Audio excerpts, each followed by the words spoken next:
Once again, good afternoon, and thank you very much for the invitation. The topic of mine has to do with the topic of today's conference, but at the same time, if the conference is generally about the difficult past and how to work with it and live with it, so maybe the experience of how we developed the Holodomor application will be quite relevant from the guidance standpoint. My name is Iryna Kruhanska. I'm in charge of the Track Holodomor History project. This is the project, an app that helps the visitors without entering the museum, learn more about Holodomor, because it is developed like a tour application around the city of Kiev and as well as other venues. People can walk around the sites and facilities and learn more about those sites' history and how they are linked and connected with Holodomor. This fact seems to us as one that happened mostly in villages, but also in cities. There is a lot to show and tell about to tourists. Mainly, we've done that to engage foreign tourists so that they could actually use the application when they travel around and they could actually see the history of some of the places.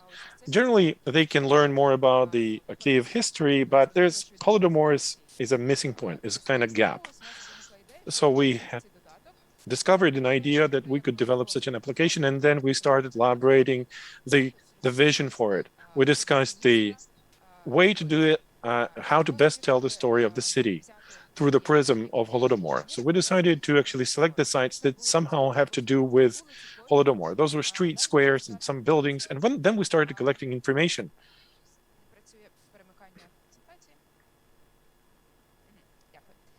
Ось тут показано. Well, here you can find on the presentation some of the functions of the applications. You can see some different sites that are well known for the Kiev dwellers, not only the Leo Tolstoy Square, but also the river, port. We're also telling about places that were somehow had something to do with Holodomor. We collected most of the information from the facts that Kievites remembered, very personal ones sometimes. At the same time, we collected information from historic documents, which says, for instance, this place there was the quarantine for those who arrived from the Ukrainian cities, or villages, I'm sorry. Then we were telling the stories about the quarantine, why it had existed, and what was the purpose of that quarantine. You can, when you enter the sites menu, you can look at the place how it looked 90 years ago. As much as we could find this information about those sites and facilities, you can see those pictures from the archives. That's very nice to see how the city looked in the past. You can see the address of the same location of this site, and there is an article that you can find underneath, not to keep people bored. You can find a lot of pictures from the archives, an archive document. You can see some other options as how you can actually submit your information, how you can upload more data and pictures, including videos and audios. There are some stories that people of Kiev shared with us, so we voiced them over. You can scroll this information quite quickly, and people can always find something different and quite diverse. So people could keep reading more and more by scrolling things down. All those sites are located here on the map. You can easily actually find those places and build your routes with the help of the app. You can connect those different spots, and then based on that route, you can walk along the city and discover the city from this standpoint. You're going to find in the data about the length of that route in terms of number of kilometers and time to cover the distance. That's especially very interesting for history teachers who have sometimes those outreach classes on Holodomor. So they can take the school children and walk with them along the route.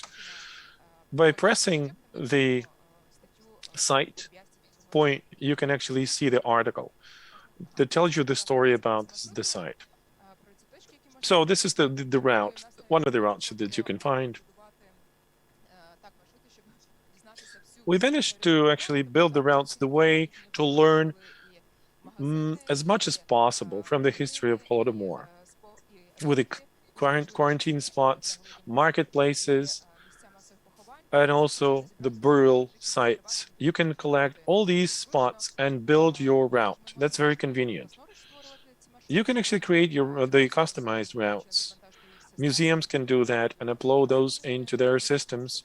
If you have 2 hours, for instance, you can take one route. If you are new to the application, you can cover the basic one. Then you're gonna know only the basic information, and if you want to have advanced information and deeper facts, you can build more sophisticated routes. Tourists can build customized routes. That's first of all really great for tourists and history teachers. You can store and save your routes. And also the sites can be uploaded, or sorry, they can be added into your list of favorites, like bookmarked. Then you can come back to them and read more information if you don't have time to read now. You can come to them later, or also include them in your route to walk through and learn more about those places by seeing them and reading about them.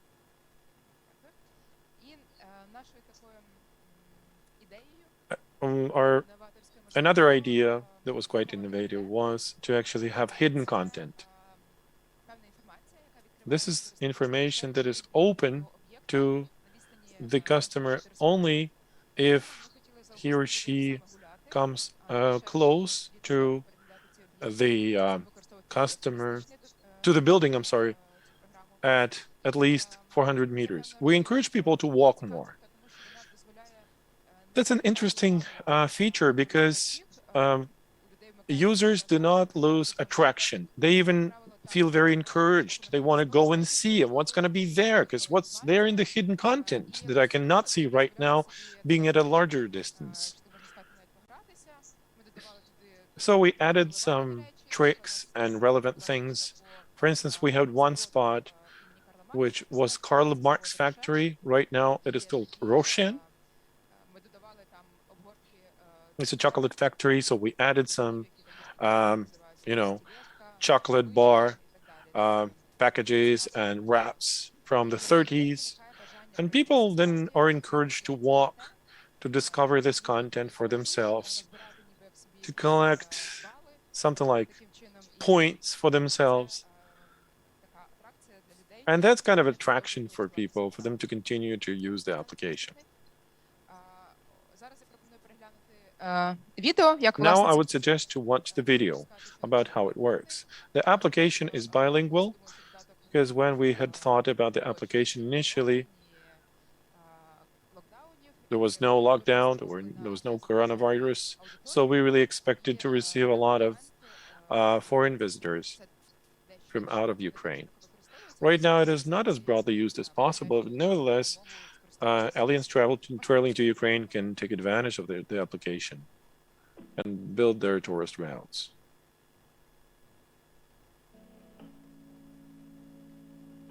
It is very convenient to design your own route, store it, and retrieve it. You can create your own one.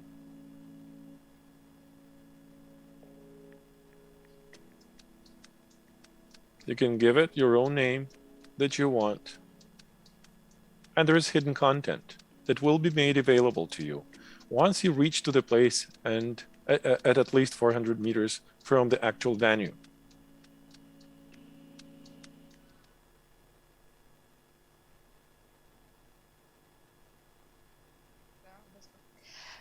Так, наш слоган «Гуляй містом», дізнавайся історію своєї країни саме в місті. Our slogan is walk through the city and learn more about its history. I'm going to tell you something about this project's success. Presently, this application was downloaded more than 10,000 times, and after the release, it was one of the top 20 of the best tourist applications, because there is a tourism chapter and it ranked one of the top 20. It stayed there for only one day because then other applications were catching up. We had a lot of downloads from other countries. Let's say it was Poland, UK, US, France, Arabic countries. I was even told once how it was happening. Somebody from Ukraine learned about the application, and that person was studying abroad. And he said, okay, in Ukraine, they generated a good application. And friends who were not Ukrainians, who never knew about Holodomor or anything, they said, oh, that's cool, let us download it. And they really used it just to learn more about these facts. So that's very convenient to combine this format, like an encyclopedia and like a tourist attraction, like a tourist application at the same time. So actually, it seems to me that applications like this, they are great. This is like a whole project because it's not giving anything to the museum. It's just inviting people to come to the museum, but it's also telling people about the museum and its artifacts and exhibits. These are the digital stories collected from all of Ukraine. They are very interesting and they can promote the topic. And this is the way to find a ways to take a different look at how it can be presented, like making those documents digital, finding something new, discovering new artifacts, making audios. And these are the tools that really work, and they are quite popular among various people. They find it really attractive and interesting the way it is presented. That's cool. Thank you very much. I have several questions to ask. Can you tell us what was the first reaction from the community of non-museum people, not those belonging to cultural heritage? I understand that this application seems to be very attractive. Was there any buy-in? What was the response? Well, we never received feedback from the museum people, but from what I heard from our peers, they really loved the format itself. Because the first reaction was, oh, you developed an application, because that's like something not very popular for the Ukrainian museums. Secondly, they said, oh, we're so much surprised it's not about your collections, because normally people try to digitize whatever they have and they want to demonstrate. But this seems to be just duplicating what is available in the museum. So we were trying to make this an educational and awareness tool, but museums were trying to perceive this as the way to promote themselves. I don't know how much it could be attractive for other topics in other museums, but I think, however, that museums normally are established in a certain place, because those places where the museums are established, they probably are special for something. So museums in other cities can also think about this idea and try to do something similar or even greater. They can tell stories of their exhibits. Not that people arrive to their museum after this, but people will be much more aware of the place they go to. Maybe they can find something new. Maybe they come back in person to visit the museum. Do you have any option in the application to maybe engage other cities and places? Initially, when we were planning the idea, we were thinking about including other cities and villages in Kharkiv, Dnipro, and Odessa, because initially we collected a lot of materials about Holodomor from those places. It's very important to engage these audiences as well. Secondly, we wanted to make it available for the rest of Ukraine to connect the dots so that people could travel for a weekend, having generated, for instance, some of the routes where they can go to and see places.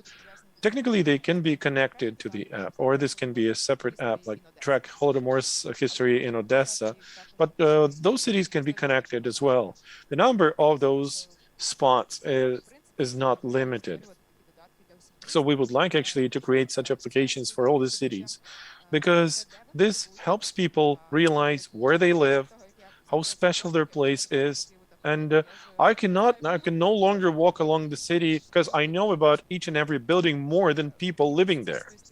So I want to tell this story to those people, to all the people. It's very important to know where you live. What is this place special for?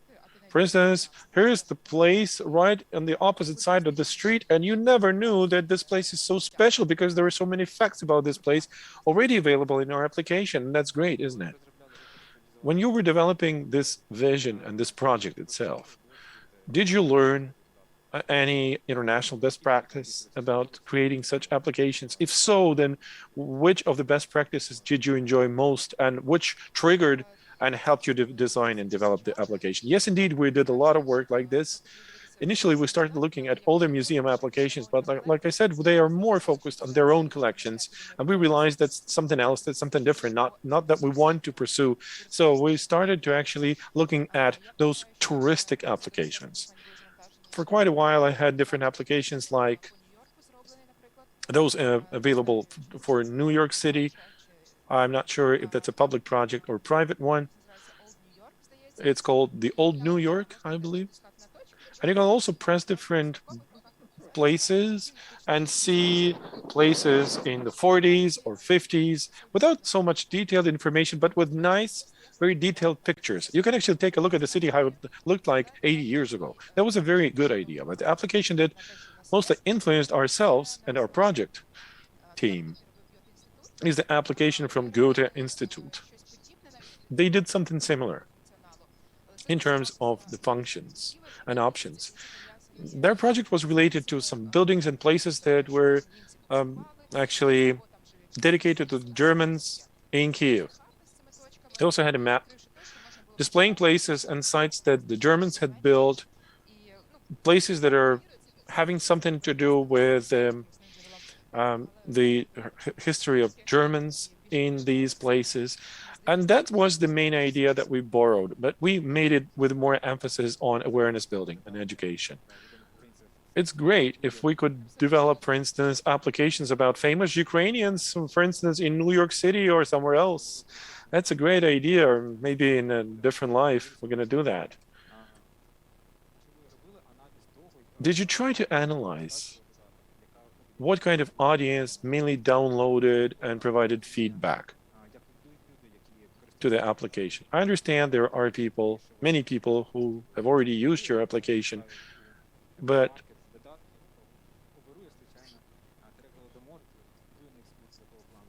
was there any feedback like, oh, I found your application on Google Market and then I decided to come and see the place?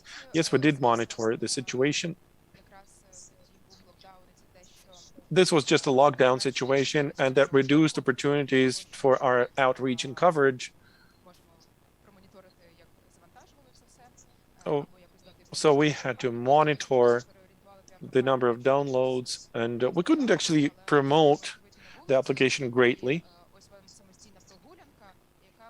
We encouraged people just to take a walk in the street wherever and whenever they were allowed to. We looked at different countries. 80% of the downloads were in Ukraine, but we had downloads from other countries as well. Canada, US, and other that I mentioned already.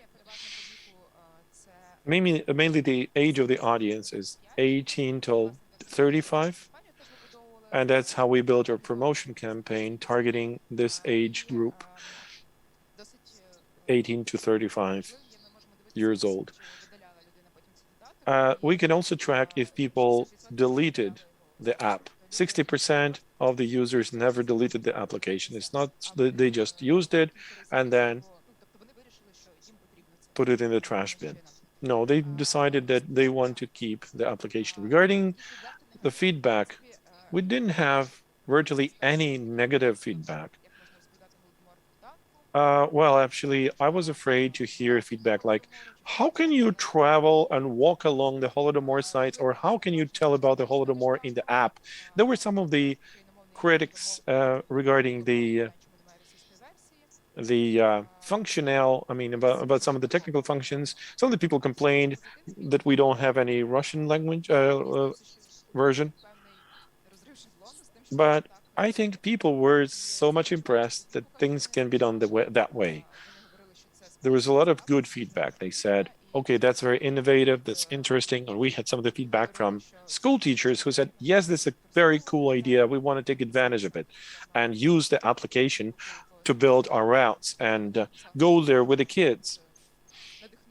They said that's very inspiring and they loved it, and kids loved that as well.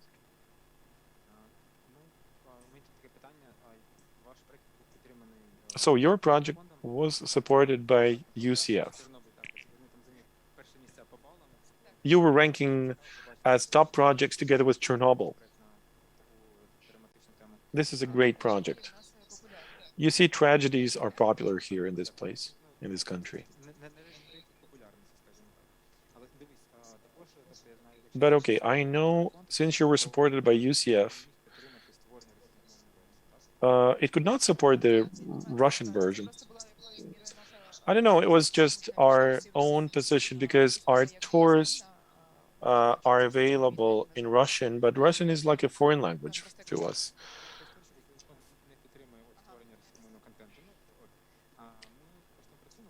But we're also working on it. We had some negative comments on Google Play, and some of the people rank ourselves as 1 point just because we don't have a Russian version, Russian language available. But what can you tell regarding how we should pursue and develop other projects? And should we translate and make the Russian language available as well? To also create this cultural and historic narrative for the Russian-speaking users, for the Russian-speaking audience. Should we deliver those facts and our true stories in the Russian language to make this information available to them? Because, of course, there's nobody personally responsible for that tragedy. I mean, Chernobyl. It was the system that wanted to hide all the information, not disclose anything. Well, I think when we talk about some certain people who are negatively set or have an inclination to be negative about things, maybe they are not quite in line with our targets. We're not actually willing to convince those people. We want to have users who already know something about Holodomor, and we have to impress them with such detailed information and how it is presented to actually destroy their superstitions. That no, it happened in villages, it never happened in cities. But no, we want to tell a different story. From the political standpoint, I think we should rely on more standard ways of disseminating information. People need some information with background, with proofs, and that's probably what can be done through the literature, not through the application. Do we plan the Russian language version? We're not yet thinking about this, despite the feedback, some of the feedback that we received. Those who are living in Ukraine, they have the command of the Ukrainian language. If they are not speaking Ukrainian, they can at least read and understand. There is the English version. They can read that one too. So the Russian-speaking people who are not reading Ukrainian, some of those can, some of those can't. They can read the English version. So we could not see a very good reason to spend the money and effort to create the Russian language version. I think for some of the categories of users, this app can be really attractive. But even some of the Russian media mentioned this application, and there was an article released about this. But they never talked about the application. Their article was just announcing that the application, but let us repeat our narrative once again. That Russian-speaking article said there was never any Holodomor. It was something that was generated by nationalists. They never talked about the app in the article. I expected, okay, they will tell something about the functions, about the options. They told nothing about this. They said, okay, let us talk once again about Holodomor that never happened. We could talk about anything. about anything in this narrative. I think these new ways and the new means are for the people who have to be provoked once again to think. It's also great for foreigners because they appreciate this additional information about Holodomor. What's true for Holodomor, sometimes it works for Chernobyl as well. We have virtual tours. You can actually, through our app, also walk, listen to the audio guides, watch the 3D models, all those sites and buildings. This is like a virtual opportunity to go to Chernobyl without physically visiting the place. Because, for instance, children cannot travel. They're not allowed to travel to the exclusion zone. However, they are very much interested in learning more about it. So, of course, we would like to keep them informed and posted of how it happened and how the place looks like right now. Kids were very actively using our application, for instance, because they are much better geeks. We have quite a great audience from the former Soviet Union countries. They're getting interested in the topic and they've seen the application. They couldn't find the Russian language, and that's why many of them left. They couldn't find the relevant information, so they started reporting the problem. There was no Russian language available. But we're not trying to convince those people about anything. We're just presenting facts and showing different venues.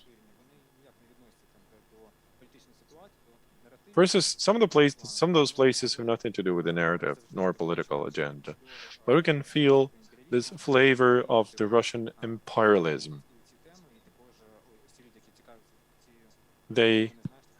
Those people love normally urban tourism, something military.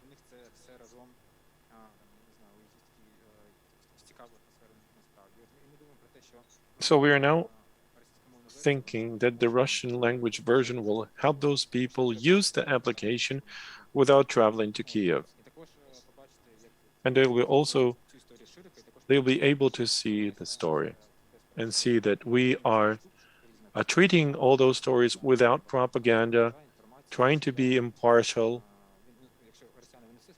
and try to avoid any bias. Because Russians, they love propaganda. They want to actually persuade everybody that their opinion is right. I think you have also a tab where you can learn more about the general Chernobyl's history with all the facts presented for those people who know nothing about the case. This was the whole idea behind it. We just wanted to let those people who know nothing about Chernobyl to learn more about the key facts. We also have the chapter dedicated to the disclosed security service documents with a short description so that people can actually learn. For instance, there were already problems when they had been building the power plant. But everybody cared nothing. They were careless about this. Then before that, before the catastrophe, there had been several accidents and incidents. So we're not trying to convince anyone of anything. We're just showing the documents from the archives. Yes, indeed, that's super important because this way you can disseminate the information among the Russian-speaking world. But we do not have those facts, unfortunately.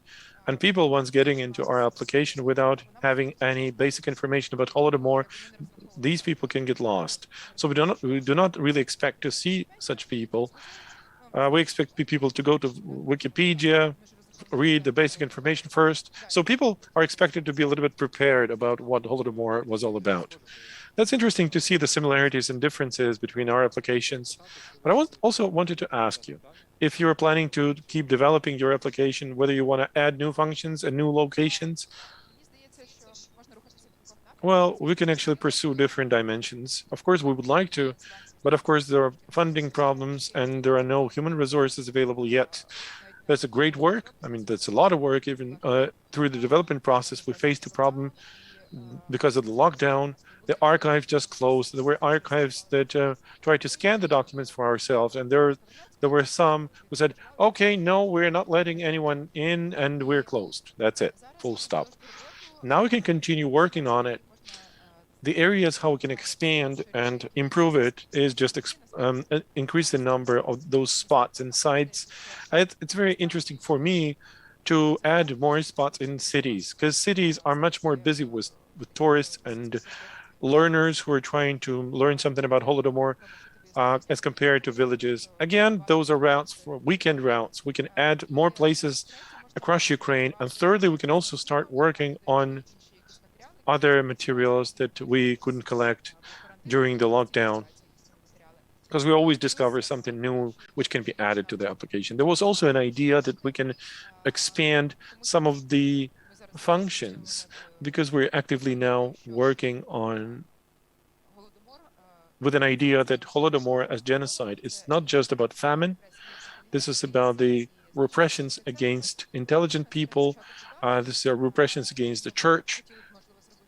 We would also like to create a map where we could tell about the history of intelligent people in Kiev, about those who were repressed, by also developing the routes and spots. We could connect the Ukrainian church as well. This can be a separate map telling more about repressions against the church and the intelligent people. So I think it's going to be something very interesting, and we're going to reach out to more and more people, not just telling about the state farms, kolkhozes, etc. There are many, many ideas, of course. Hopefully UCF will continue supporting us. What kind of other donors did you try to connect? Did you think about some socially responsible brands, or did you try any crowdfunding opportunity? There is understanding that 500 million in the budget can be collected through crowdfunding. This is a good idea, actually. We're now building the second phase of our museums. Those are great spaces called the kernel of truth. So it's not yet reasonable to actually spend the resources for something else. If UCF could support us, or if we could find a sponsor to actually provide us with financial resources, and also maybe join, engage other people. Once there is museum, I'm sure there will be much more capacity to develop such projects. And of course, we're going to engage in digital solutions. Thank you very much. I thank you so much for your expertise and the story about the project. I really love that we have some similarities with our project in some of the instances, but it's great that we can see the trends and we can help each other later. Thank you.